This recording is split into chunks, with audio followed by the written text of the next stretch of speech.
এখন যা ঠান্ডা পড়ে গেছে, চান করে উঠে বিশাল ঠান্ডা লাগছিল, তাই আজকে দুপুরের খাওয়া দাওয়াটা ছাদেই সেরে ফেললাম।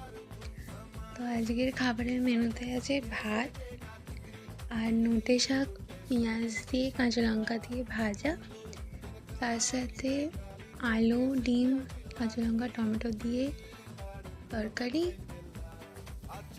তো প্রথমে শাক ভাজা দিয়ে ভাতটা মাখিয়ে খেয়ে নিলাম। শাক ভাজাটা বেশ ভালোই হয়েছে। আর তারপরে ডিম আলুর তরকারি দিয়ে ডিমটা কুসুমটা একটুখানি ভেঙে নিয়ে ভাতটা মাখিয়ে খেয়ে নিলাম।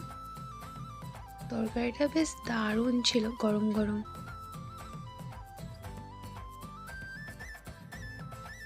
আর তারপর শেষ পাতে আছে টমেটোর চাটনি।